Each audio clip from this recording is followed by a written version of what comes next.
Assalamualaikum warahmatullahi wabarakatuh.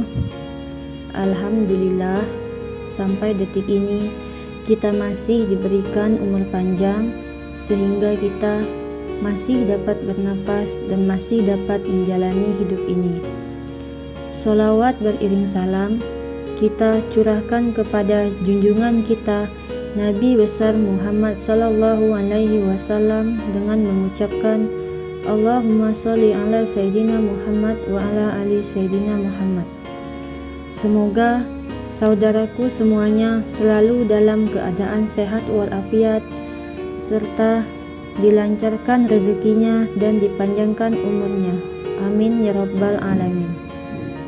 Sahabat yang beriman yang dirahmati Allah, sebagai umat muslim, beribadah merupakan suatu kewajiban dan itu merupakan suatu kebaikan karena bisa menjadi amalan untuk bekal di akhirat kelak.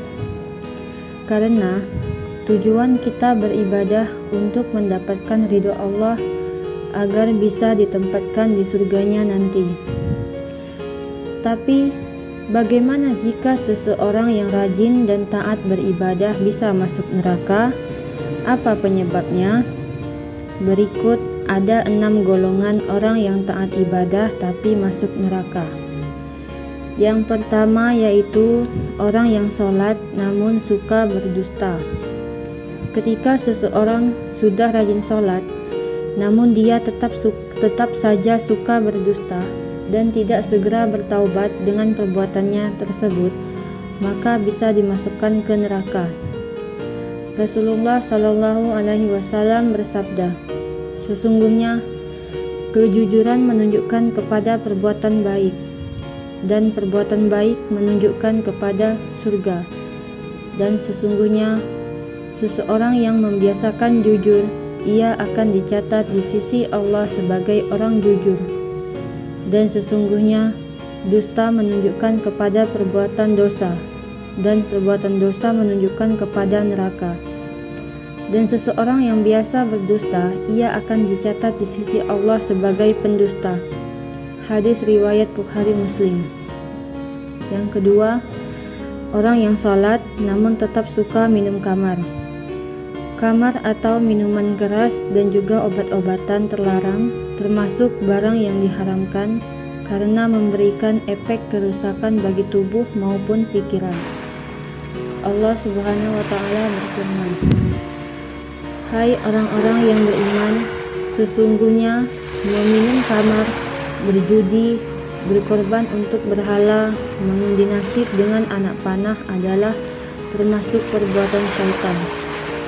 Maka jauhilah perbuatan-perbuatan itu agar kamu mendapatkan keberuntungan. Quran Surah Al-Maidah ayat 90. Yang ketiga, orang yang salat namun tetap percaya dukun. Orang yang percaya pada perkataan ataupun ramalan dukun termasuk perbuatan dosa karena mengandung unsur syirik. Rasulullah melarang umatnya mendatangi dukun atau peramal, apalagi mempercayai perkataannya, sebagaimana sabda Rasulullah Shallallahu Alaihi Wasallam berikut ini: barang siapa mendatangi peramal lalu bertanya kepadanya tentang sesuatu, maka tidak diterima sholatnya selama 40 hari. Hadis riwayat Muslim dan Ahmad. Yang keempat, orang yang sholat namun suka gibah atau bergunjing. Berprasangka buruk atau menggunjing seseorang dengan membuka aib atau kejelekannya termasuk perbuatan dosa, sehingga Allah melarang keras hambanya melakukan gibah. Yang kelima, orang yang riya dalam sholatnya.